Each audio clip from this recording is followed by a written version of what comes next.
Hi, we're here today with Ellen Goodrich King, who was one of the people who actually started our organization. And I'm so thrilled to talk with you. I'm Ann Hutton. I'm the treasurer currently, but wasn't around back in the day when you started this. So I thought I'd ask you tell me about those early days. I understand you started the idea came at a Texas area conference. Tell me about that. It did, and one correction I would make, I did read the article. I was not the area coordinator by then. I was the area coordinator from 72 to 75, and then did some other things with La Leche League, but I didn't want to take that thunder away from whoever was the coordinator in those days. But I will say, we had the conference in Austin, and I went and was able to visit with other people, former coordinators, former leaders. The problem that we had was that almost all of the panels had nothing to do with our interest level at that point.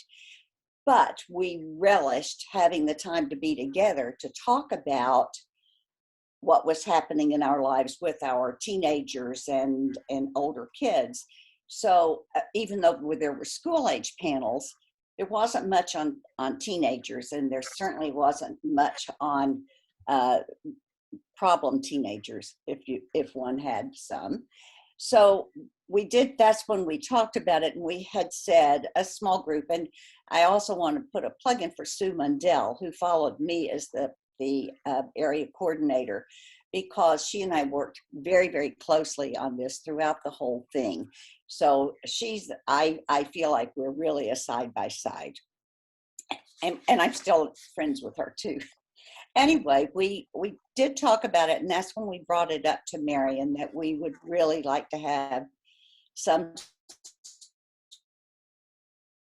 to be able to keep the contact. One of the rationale with that was, again, a couple of trite phrases, but one is that we felt like fish out of water at the conference. This will sound really strange, but we were used to having a big role in La Leche League and an active role. Yeah. And then we didn't have that active role, but we were all doers, obviously. So that was one of the things. And the other feeling, or the other thought that we pitched was, in La Leche League, we had all been given pages 1 and 2 of mothering, but we didn't have pages 3 and 4 and 5. So we were going, can you give us some information and some support for that? So after that, when to make a proposal for it, I went to Dallas and spent the weekend with Sue, and we wrote down the ideas, because Betty Wagner had said, what do you want to do with it? So we wrote down some of the goals that we felt, trying to sound lofty, but you know how many people can make statements that are very lofty and really sound good. We weren't quite so good at that, but we did have the basic idea of what we wanted to do. So Marion had taken it back, and in October of 1986, then the board did vote. I sent a letter out to the people who had been in Austin with us saying, oh, guess what? Our idea has been approved. And guess what? I'm on the committee, and so are you.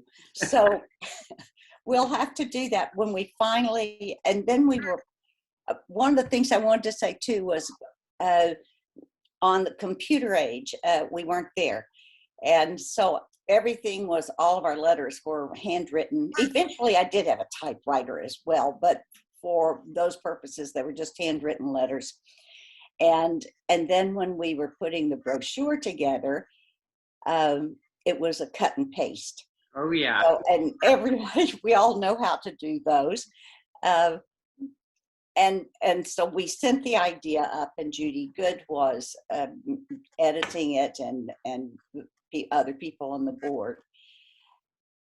one of the things that I thought was the most exciting was that when they sent me the list or gave me a number of leader reserve, Right. there were 900 leader reserve members, which said to me, oh, there are a lot of people, a lot of women out there who don't want to break the ties with La Leche League, but they just aren't into that at the moment. So I just thought that it's got to be something that is begging to be done.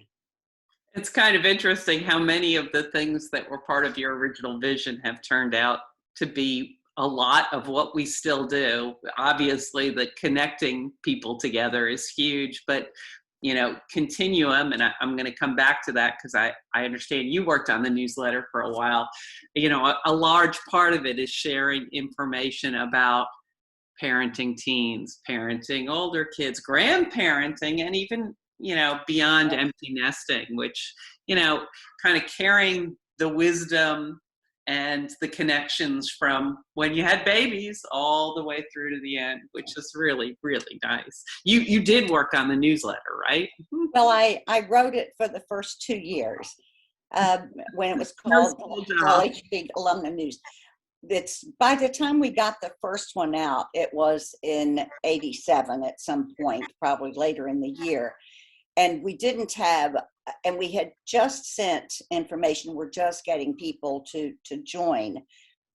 So I did the newsletter, but I didn't have people sending articles in, and I sent notes to a few people to write them, but mostly I was teaching 5th grade at the time. And so I had a very good friend of mine who was teaching 6th grade, had her write an article. I had the school counselor write an article on sexuality with kids.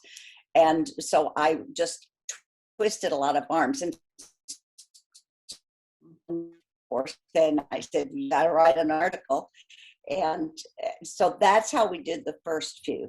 Then I did it for the first couple of years, but in the summer of '89, I moved to France for 4 years. So that was really the end of my, and we had and I have to say, I don't know if it was Sue Christensen who then took it over at that point. Yeah. But I was out of the country for 4 years, but I still was very involved with it as much as I could.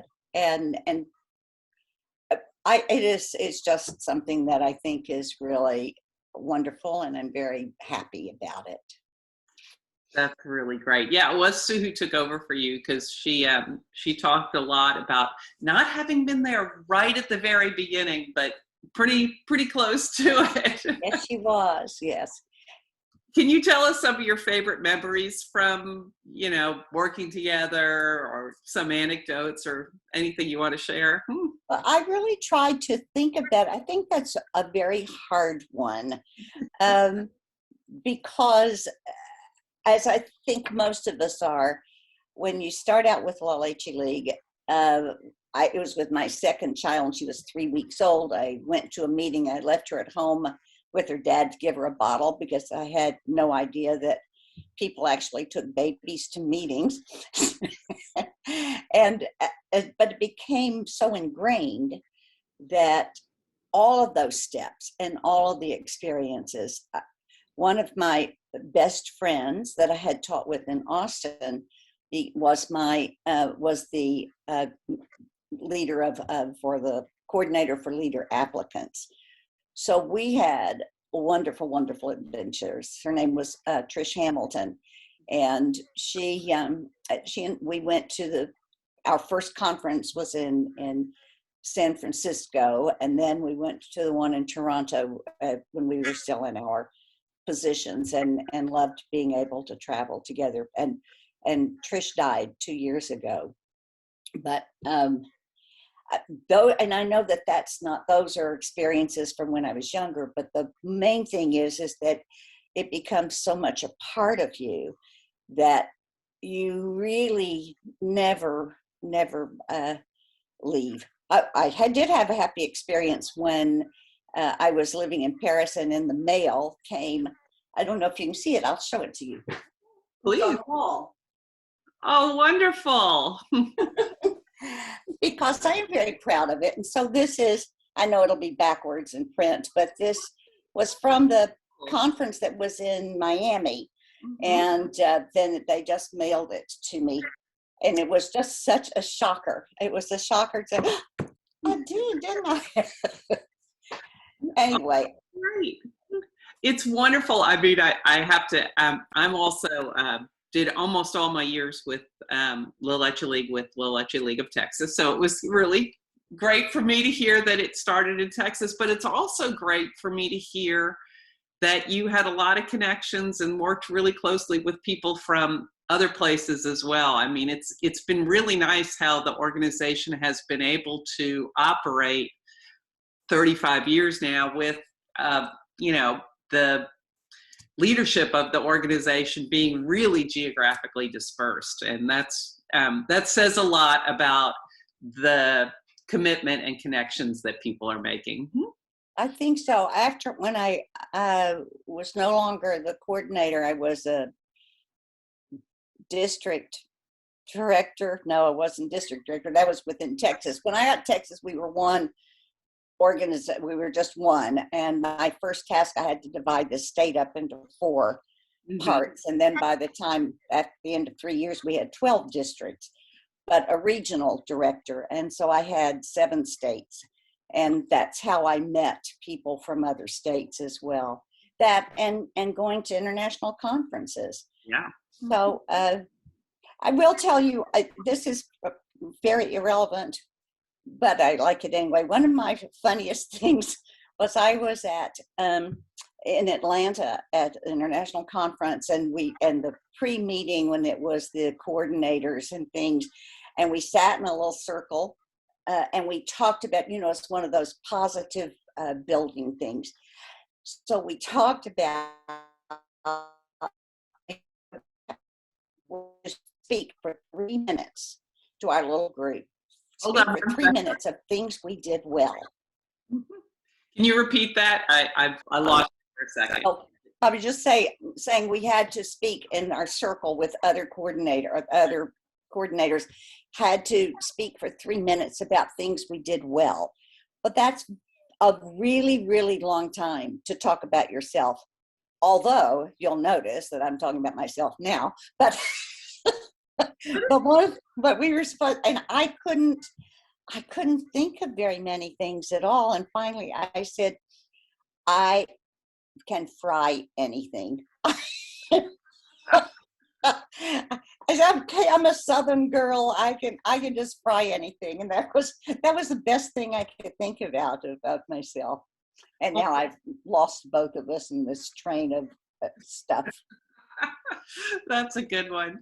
It sounds like you've had a really long history and are, kept in tight with a lot of people for a lot of years, which is really what this organization was attempting to do. So you really need to pat yourself on the back that, I'm really excited that you have that plaque on your wall, but you need to pat on the back too for making all this happen, because I mean, for yourself, but for so many people in the organization, we've been doing these online happy hour things via Zoom, and it's so cool that people I'll have to join in with that. That would be great. They're having a great time, and some of it's telling people what you're doing today. Some of it's talking a little bit about the challenges that you face, but a lot of it is reminiscing about really good times for over a lot of years. Well, I think that it's part of, in part of our hearts. And so it's just our psyche, and this is what framed us as adults, because we had our growing up, our formative years with our parents, and then becoming mothers and being part of La Leche League was the formation. And that was one of the things also with the idea with the alumni organization, or the Friends of La Leche League, was that we felt that there wasn't a place. We had raised our children, and then if you might have some problems in teenage years, if you didn't have LHE minded people who would go, oh my God, yeah, I Right. went through that with so and so, you'd have people who you knew were judging you, saying, hey, if you hadn't obliged and taken care of that kid or indulged that kid when they were young, what did you expect when they got older? Which, of course, isn't the case at all. But it was a defense mechanism, sort of. Right. But yeah, the people you surround yourself and your children's friends do not necessarily share your same philosophies. And so it's nice to be able to tap into those Mm. the Leche League friends and know that they understand what you're going through and can help you too. Right, because it's not being closed to your good friends and not revealing things. It's just that you know the source of strength of where you got this, and you know where to go back in to get reassurances that it's okay and it's all going to be okay. And sometimes it isn't. Now, I have to say, a couple of my kids were real pains in the butt, but they're they're wonderful, wonderful adults, and have provided me with great grandchildren. And but I think that always having that La Leche League connection has been, it has formed my parenting and my life. That is so cool. Well, I want to thank you so much for sharing your story with us here today and for this great idea that's gone on now for so long. So, anything you want to add or say to I the don't think so, Anne, except that I'm just delighted to be able to have the time to visit with you, and I enjoyed Edna's and Sue's recordings that they had done. So I'm very grateful for that, and I'm uh, it just makes my heart happy. Oh, thank you.